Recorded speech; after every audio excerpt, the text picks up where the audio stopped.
Human reason, in one sphere of its cognition, is called upon to consider questions which it cannot decline as they are presented by its own nature, but which it cannot answer as they transcend every faculty of the mind. It falls into this difficulty without any fault of its own. It begins with principles, which cannot be dispensed with in the field of experience, and the truth and sufficiency of which are, at the same time, ensured by experience. With these principles, it rises, in obedience to the laws of its own nature, to ever higher and more remote conditions. But it quickly discovers that, in this way, its labors must remain ever incomplete, because new questions never cease to present themselves, and thus it finds itself compelled to have recourse to principles which transcend the region of experience, while they are regarded by common sense without distrust. It thus falls into confusion and contradictions, from which it conjectures the presence of latent errors, which, however, it is unable to discover because the principles it employs, transcending the limits of experience, cannot be tested by that criterion. The arena of these endless contests is called metaphysic. Time was when she was the queen of all the sciences, and if we take the will for the deed, she certainly deserves, so far as regards the high importance of her object matter, this title of honor. Now it is the fashion of the time to heap contempt and scorn upon her, and the matron mourns, forlorn and forsaken, like Hecuba. Modo maxima rerum, tot generis, natisca potens, nunc trahor exul inops. At first, her government, under the administration of the dogmatists, was an absolute despotism. But as the legislative continued to show traces of the ancient barbaric rule, her empire gradually broke up, and intestine wars introduced the reign of anarchy. While the skeptics, like nomadic tribes, who hate a permanent habitation and settled mode of living, attacked from time to time those who had organized themselves into civil communities, but their number was very happily small, and thus they could not entirely put a stop to the exertions of those who persisted in raising new edifices, although on no settled or uniform plan. In recent times, the hope dawned upon us of seeing those disputes settled, and the legitimacy of her claims established by a kind of physiology of the human understanding, that of the celebrated Locke. But it was found that, although it was affirmed that this so-called queen could not refer her descent to any higher source than that of common experience, a circumstance which necessarily brought suspicion on her claims, as this genealogy was incorrect, she persisted in the advancement of her claims to sovereignty. Thus, metaphysics necessarily fell back into the antiquated and rotten constitution of dogmatism, and again became obnoxious to the contempt from which efforts had been made to save it. At present, as all methods, according to the general persuasion, have been tried in vain, there reigns naught but weariness and complete indifferentism, the mother of chaos and night in the scientific world, but at the same time, the source of, or at least the prelude to,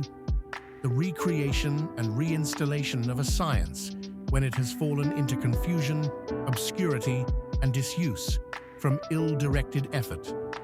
For it is in reality vain to profess indifference in regard to such inquiries, the object of which cannot be indifferent to humanity.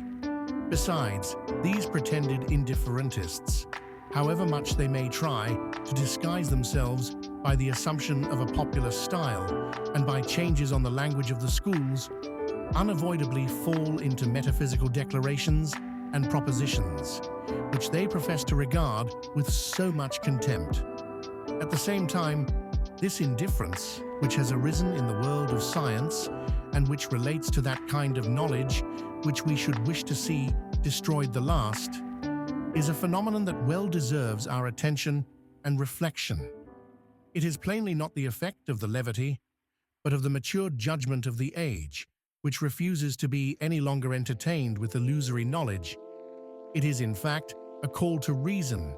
again to undertake the most laborious of all tasks, that of self-examination, and to establish a tribunal which may secure it in its well-grounded claims, while it pronounces against all baseless assumptions and pretensions, not in an arbitrary manner, but according to its own eternal and unchangeable laws. This tribunal is nothing less than the critical investigation of pure reason. I do not mean by this a criticism of books and systems, but a critical inquiry into the faculty of reason,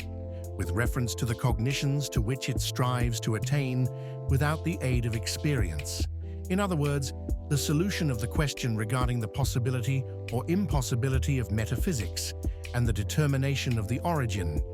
as well as of the extent and limits of this science. All this must be done on the basis of principles. This path, the only one now remaining, has been entered upon by me, and I flatter myself that I have, in this way, discovered the cause of, and consequently, the mode of removing, all the errors which have hitherto set reason at variance with itself in the sphere of non-empirical thought. I have not returned an evasive answer to the questions of reason by alleging the inability and limitation of the faculties of the mind.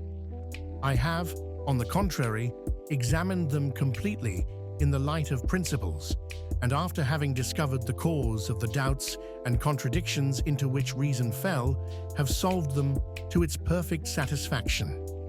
It is true, these questions have not been solved as dogmatism, in its vain fancies and desires, had expected,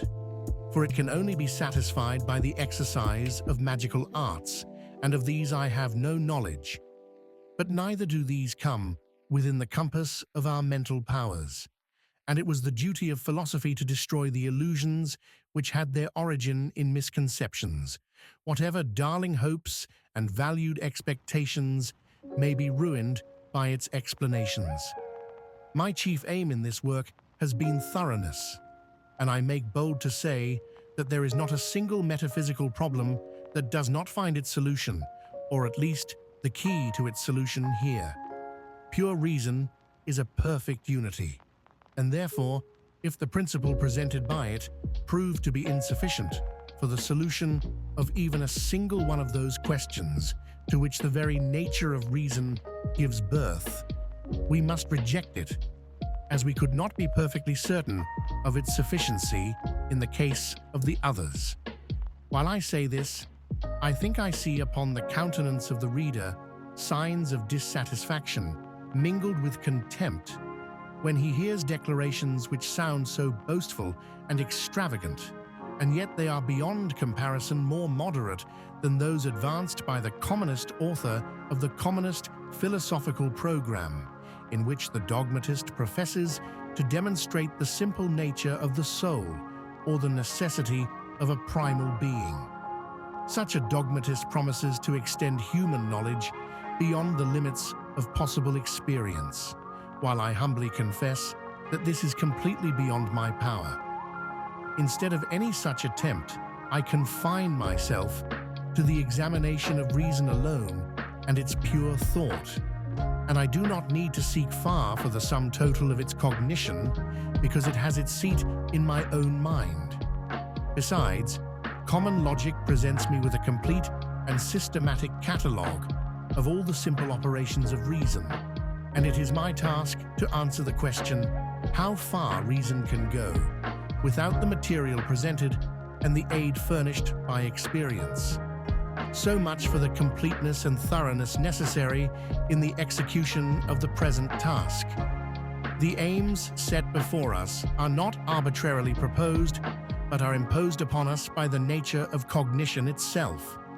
The above remarks relate to the matter of our critical inquiry. As regards the form, there are two indispensable conditions which anyone who undertakes so difficult a task as that of a critique of pure reason is bound to fulfill.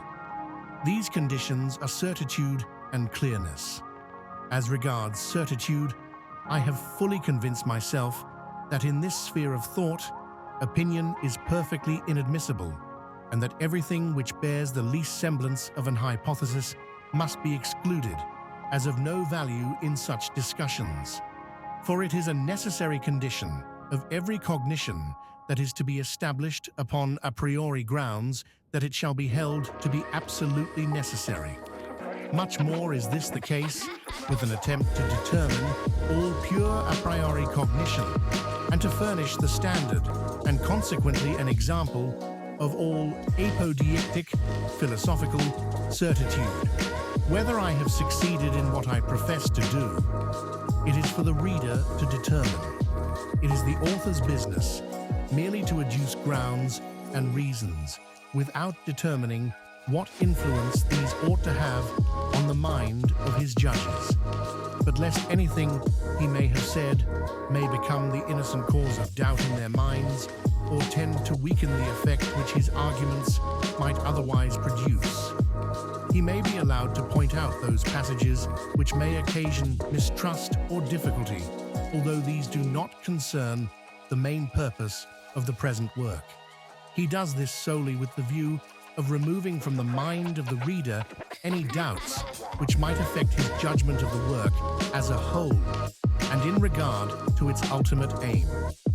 I know no investigations more necessary for a full insight into the nature of the faculty which we call understanding, and at the same time for the determination of the rules and limits of its use, than those undertaken in the second chapter of the Transcendental Analytic, under the title of Deduction of the Pure Conceptions of the Understanding. And they have also cost me by far the greatest labor which, I hope, will not remain uncompensated. The view there taken, which goes somewhat deeply into the subject, has two sides. The one relates to the objects of the pure understanding, and is intended to demonstrate and to render comprehensible the objective validity of its a priori conceptions, and it forms for this reason an essential part of the critique. The other considers the pure understanding itself, its possibility and its powers of cognition, that is, from a subjective point of view. And although this exposition is of great importance, it does not belong essentially to the main purpose of the work, because the grand question is what and how much can reason and understanding, apart from experience, cognize, and not how is the faculty of thought itself possible. As the latter is an inquiry into the cause of a given effect, and has thus in it some semblance of an hypothesis, although, as I shall show on another occasion, this is really not the fact, it would seem that, in the present instance, I had allowed myself to announce a mere opinion, and that the reader must therefore be at liberty to hold a different opinion. But I beg to remind him that if my subjective deduction does not produce in his mind the conviction of its certitude at which I aimed,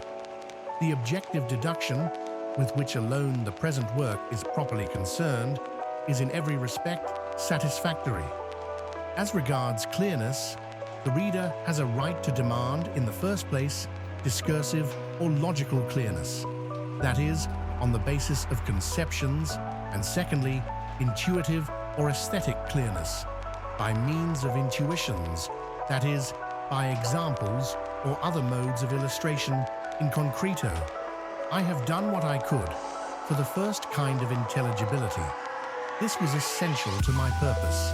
and it thus became the accidental cause of my inability to do complete justice to the second requirement. I have been almost always at a loss, during the progress of this work, how to settle this question. Examples and illustrations always appeared to me necessary, and, in the first sketch of the critique, naturally fell into their proper places. But I very soon became aware of the magnitude of my task, and the numerous problems with which I should be engaged. And, as I perceived that this critical investigation would, even if delivered in the driest scholastic manner, be far from being brief, I found it unadvisable to enlarge it still more with examples and explanations, which are necessary only from a popular point of view. I was induced to take this course from the consideration also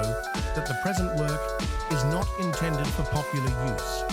that those devoted to science do not require such helps, although they are always acceptable, and that they would have materially interfered with my present purpose. Abbé Terrasson remarks with great justice that if we estimate the size of a work, not from the number of its pages, but from the time which we require to make ourselves master of it, it may be said of many a book that it would be much shorter if it were not so short. On the other hand, as regards the comprehensibility of a system of speculative cognition, connected under a single principle, we may say, with equal justice, many a book would have been much clearer if it had not been intended to be so very clear. For explanations and examples and other helps to intelligibility aid us in the comprehension of parts, but they distract the attention, dissipate the mental power of the reader, and stand in the way of his forming a clear conception of the whole, as he cannot attain soon enough to a survey of the system, and the coloring and embellishments bestowed upon it prevent his observing its articulation or organization, which is the most important consideration with him when he comes to judge of its unity and stability. The reader must naturally have a strong inducement to cooperate with the present author, if he has formed the intention of erecting a complete and solid edifice of metaphysical science, according to the plan now laid before him. Metaphysics, as here represented, is the only science which admits of completion, and with little labor, if it is united in a short time, so that nothing will be left to future generations except the task of illustrating and applying it didactically. For this science is nothing more than the inventory of all that is given us by pure reason, systematically arranged. Nothing can escape our notice, for what reason produces from itself cannot lie concealed, but must be brought to the light by reason itself, so soon as we have discovered the common principle of the ideas we seek. The perfect unity of this kind of cognitions, which are based upon pure conceptions and uninfluenced by any empirical element or any peculiar intuition leading to determinate experience, renders this completeness not only practicable, but also necessary. Such a system of pure speculative reason I hope to be able to publish under the title of Metaphysic of Nature. The content of this work, which will not be half so long, will be very much richer than that of the present critique, which has to discover the sources of this cognition and expose the conditions of its possibility, and at the same time to clear and level a fit foundation for the scientific edifice. In the present work, I look for the patient hearing and the impartiality of a judge, in the other for the goodwill and assistance of a co-laborer. For however complete the list of principles for this system may be in the critique, the correctness of the system requires that no deduced conceptions should be absent. These cannot be presented a priori, but must be gradually discovered. And while the synthesis of conceptions has been fully exhausted in the critique, it is necessary that, in the proposed work, the same should be the case with their analysis. But this will be rather an amusement than a labor. Whether the treatment of that portion of our knowledge which lies within the province of pure reason advances with that undeviating certainty which characterizes the progress of science, we shall be at no loss to determine. If we find those who are engaged in metaphysical pursuits unable to come to an understanding as to the method which they ought to follow, if we find them, after the most elaborate preparations, invariably brought to a stand before the goal is reached, and compelled to retrace their steps and strike into fresh paths, we may then feel quite sure that they are far from having attained to the certainty of scientific progress, and may rather be said to be merely groping about in the dark. In these circumstances, we shall render an important service to reason if we succeed in simply indicating the path along which it must travel, in order to arrive at any results, even if it should be found necessary to abandon many of those aims which, without reflection, have been proposed for its attainment. That logic has advanced in this sure course, even from the earliest times, is apparent from the fact that, since Aristotle, it has been unable to advance a step, and thus, to all appearance, has reached its completion. For if some of the moderns have thought to enlarge its domain by introducing psychological discussions on the mental faculties, such as imagination and wit, metaphysical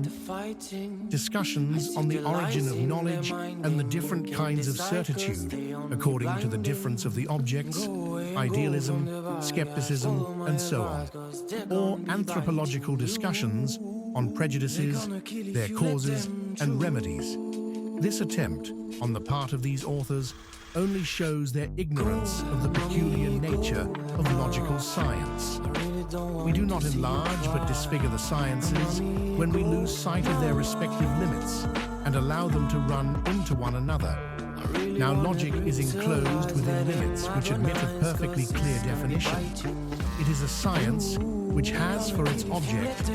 nothing but the exposition and proof of the formal laws of all thought, whether it be a priori or empirical, whatever be its origin or its object, and whatever the difficulties, natural or accidental, which it encounters in the human mind. The early success of logic must be attributed exclusively to the narrowness of its field,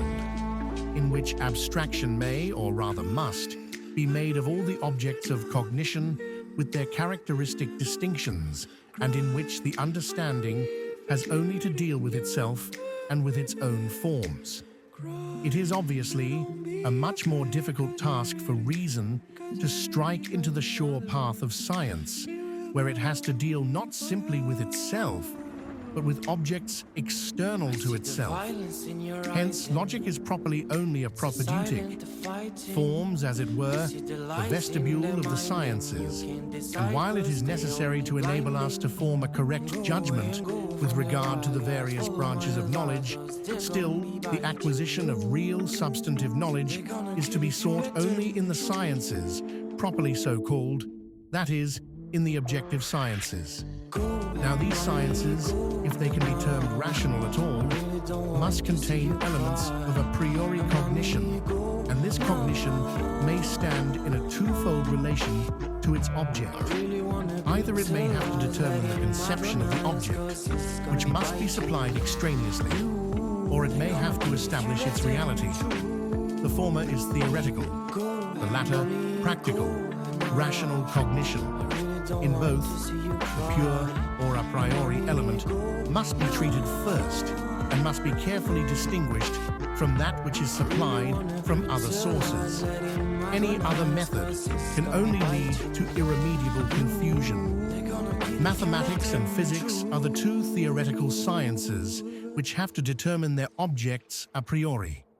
The former is purely a priori. The latter is partially so, but is also dependent on other sources of cognition. In the earliest times of which history affords us any record, mathematics had already entered on the sure course of science among that wonderful nation, the Greeks. Still, it is not to be supposed that it was as easy for this science to strike into, or rather to construct for itself, that royal road as it was for logic, in which reason has only to deal with itself. On the contrary, I believe that it must have remained long, chiefly among the Egyptians, in the stage of blind groping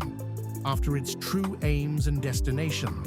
and that it was revolutionized by the happy idea of one man who struck out and determined for all time the path which this science must follow, and which admits of an indefinite advancement. The history of this intellectual revolution, much more important in its results than the discovery of the passage round the celebrated Cape of Good Hope, and of its author, has not been preserved.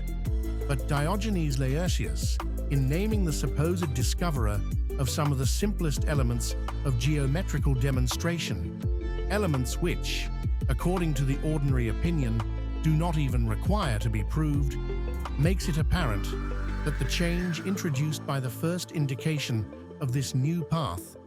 must have seemed of the utmost importance to the mathematicians of that age, and it has thus been secured against the chance of oblivion. A new light must have flashed on the mind of the first man, Thales, or whatever may have been his name, who demonstrated the properties of the isosceles triangle, for he found that it was not sufficient to meditate on the figure as it lay before his eyes, or the conception of it as it existed in his mind, and thus endeavor to get at the knowledge of its properties, but that it was necessary to produce these properties, as it were, by a positive a priori construction, and that, in order to arrive with certainty at a priori cognition, he must not attribute to the object any other properties than those which necessarily followed from that which he had himself, in accordance with his conception, placed in the object. A much longer period elapsed before physics entered on the highway of science, for it is only about a century and a half since the wise Bacon gave a new direction to physical studies, or rather, as others were already on the right track, imparted fresh vigor to the pursuit of this new direction. Here too, as in the case of mathematics, we find evidence of a rapid intellectual revolution. In the remarks which follow, I shall confine myself to the empirical side of natural science. When Galilei experimented with balls of a definite weight on the inclined plane,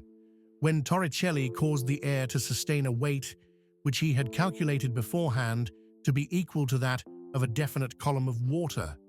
or when Stahl, at a later period, converted metals into lime and reconverted lime into metal by the addition and subtraction of certain elements, a light broke upon all natural philosophers. They learned that reason only perceives that which it produces after its own design, that it must not be content to follow, as it were, in the leading strings of nature, but must proceed in advance with principles of judgment according to unvarying laws, and compel nature to reply its questions. For accidental observations, made according to no preconceived plan, cannot be united under a necessary law. But it is this that reason seeks for and requires. It is only the principles of reason which can give to concordant phenomena the validity of laws, and it is only when experiment is directed by these rational principles that it can have any real utility. Reason must approach nature with the view, indeed, of receiving information from it, not, however, in the character of a pupil who listens to all that his master chooses to tell him, but in that of a judge who compels the witnesses to reply to those questions which he himself thinks fit to propose. To this single idea must the revolution be ascribed, by which, after groping in the dark for so many centuries, natural science was at length conducted into the path of certain progress. We come now to metaphysics, a purely speculative science, which occupies a completely isolated position and is entirely independent of the teachings of experience. It deals with mere conceptions, not, like mathematics, with conceptions applied to intuition, and in it, reason is the pupil of itself alone. It is the oldest of the sciences, and would still survive, even if all the rest were swallowed up in the abyss of an all-destroying barbarism. But it has not yet had the good fortune to attain to the sure scientific method. This will be apparent if we apply the tests which we proposed at the outset. We find that reason perpetually comes to a stand when it attempts to gain a priori the perception even of those laws which the most common experience confirms. We find it compelled to retrace its steps in innumerable instances and to abandon the path on which it had entered. because this does not lead to the desired result.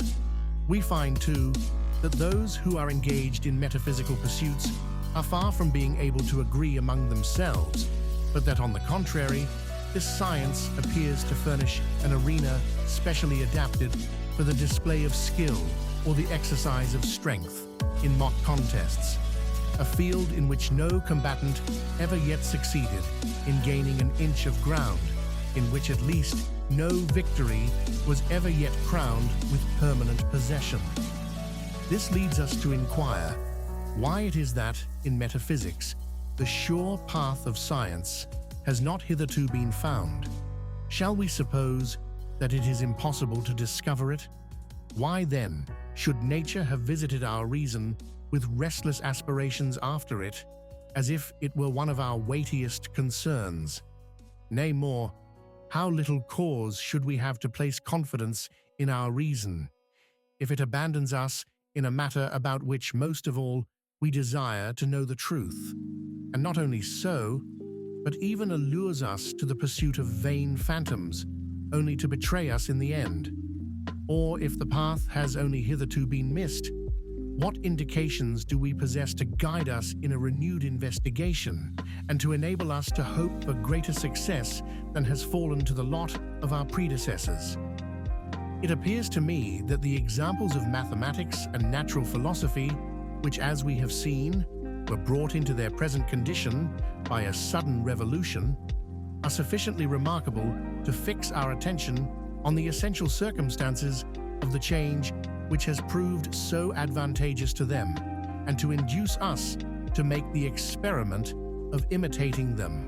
so far as the analogy which, as rational sciences, they bear to metaphysics may permit. It has hitherto been assumed that our cognition must conform to the objects, but all attempts to ascertain anything about these objects a priori by means of conceptions, and thus to extend the range of our knowledge, have been rendered abortive by this assumption. Let us then make the experiment whether we may not be more successful in metaphysics if we assume that the objects must conform to our cognition. This appears, at all events, to accord better with the possibility of our gaining the end we have in view, that is to say, of arriving at the cognition of objects a priori, of determining something with respect to these objects before they are given to us. We here propose to do just what Copernicus did in attempting to explain the celestial movements. When he found that he could make no progress by assuming that all the heavenly bodies revolved round the spectator, he reversed the process and tried the experiment of assuming that the spectator revolved while the stars remained at rest. We may make the same experiment with regard to the intuition of objects. If the intuition must conform to the nature of the objects, I do not see how we can know anything of them a priori. If, on the other hand, the object conforms to the nature of our faculty of intuition, I can then easily conceive the possibility of such an a priori knowledge. Now, as I cannot rest in the mere intuitions, but, if they are to become cognitions, must refer them as representations to something as object, and must determine the latter by means of the former. Here again, there are two courses open to me. Either, first, I may assume that the conceptions by which I effect this determination conform to the object, and in this case, I am reduced to the same perplexity as before. Or secondly, I may assume that the objects, or which is the same thing, that experience, in which alone, as given objects they are cognized, conform to my conceptions, and then I am at no loss how to proceed. For experience itself is a mode of cognition which requires understanding.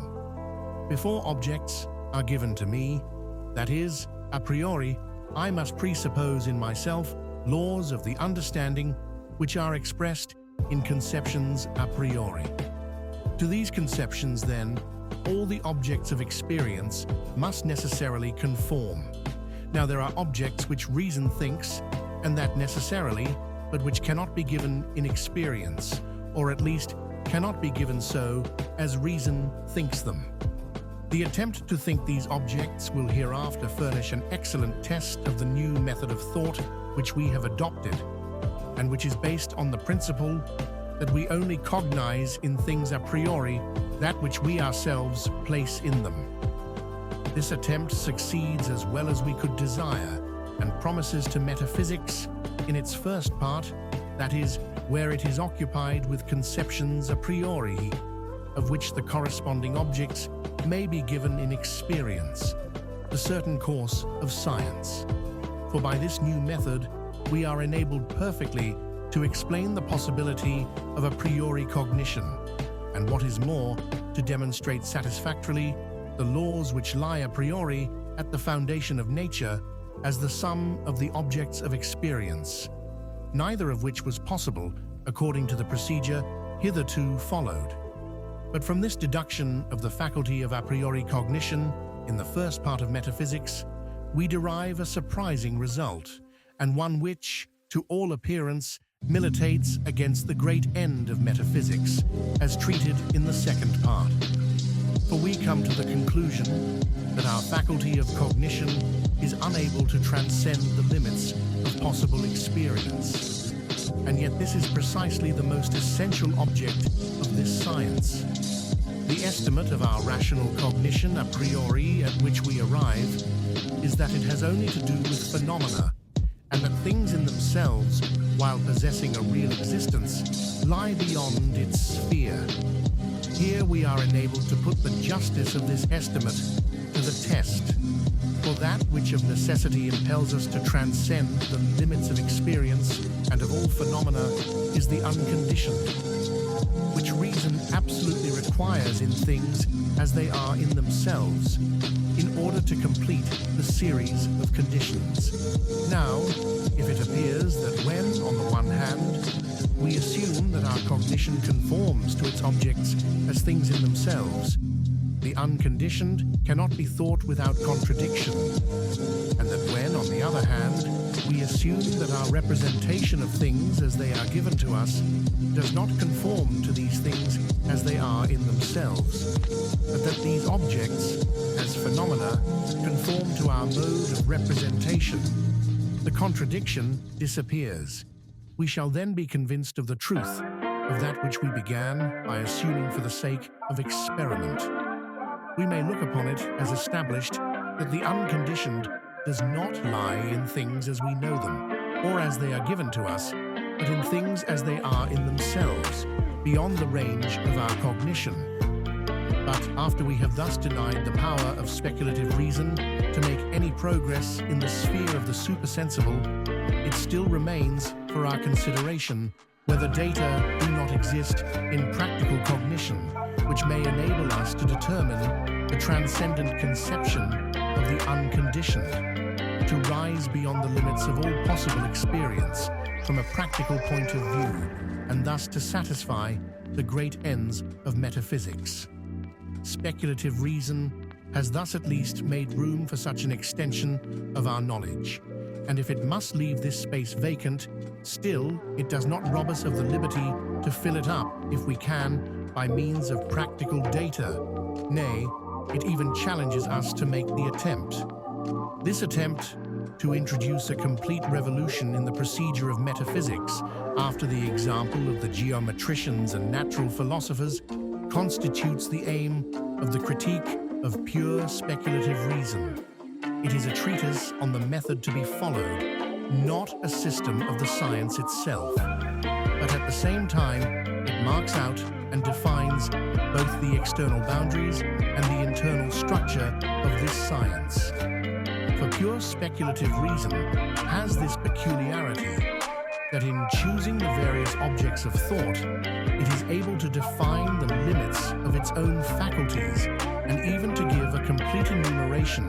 of the possible modes of proposing problems to itself, and thus to sketch out the entire system of metaphysics. For on the one hand, in cognition a priori, nothing must be attributed to the objects but what the thinking subject derives from itself, and on the other hand, reason is, in regard to the principles of cognition, a perfectly distinct, independent unity in which, as in an organized body, every member exists for the sake of the others and all for the sake of each, so that no principle can be viewed with safety in one relationship unless it is at the same time viewed in relation to the total use of pure reason. Hence, too, metaphysics has this singular advantage, an advantage which falls to the lot of no other science which has to do with objects, that if once it is conducted into the sure path of science by means of this criticism, it can then take in the whole sphere of its cognitions and can thus complete its work and leave it for the use of posterity as a capital which can never receive fresh accessions. For metaphysics has to deal only with principles and with the limitations of its own employment as determined by these principles. To this perfection, it is therefore bound, as the fundamental science, to attain, and to it the maxim may justly be applied. Nil actum reputans, si quid superesset agendum. But, it will be asked, what kind of a treasure is this that we propose to bequeath to posterity? What is the real value of this system of metaphysics, purified by criticism, and thereby reduced to a permanent condition? A cursory view of the present work will lead to the supposition that its use is merely negative, that it only serves to warn us against venturing with speculative reason beyond the limits of experience. This is, in fact, its primary use,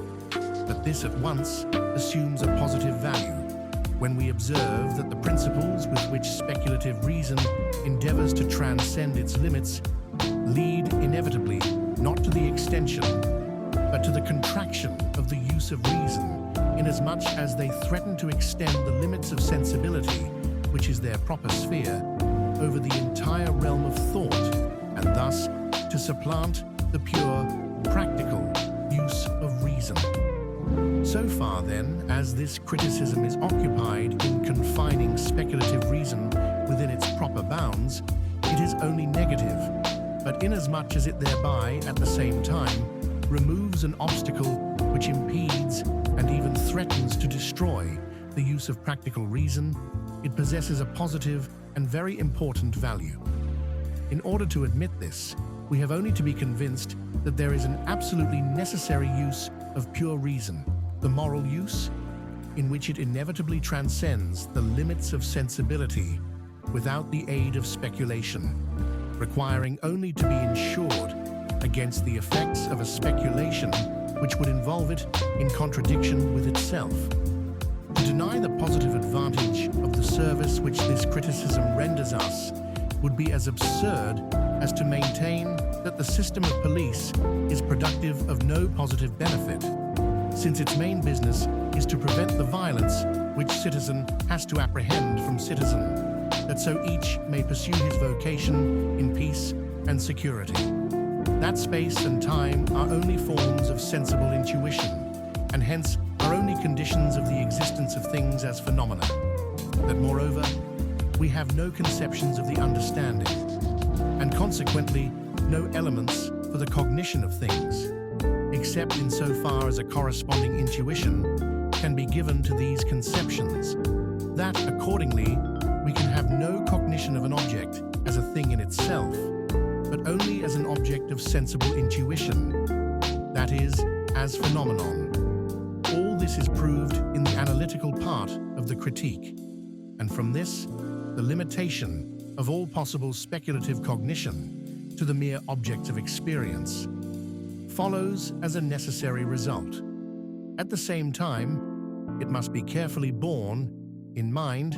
that while we surrender the power of cognizing, we still reserve the power of thinking objects as things in themselves. For otherwise, we should require to affirm the existence of an appearance without something that appears, which would be absurd.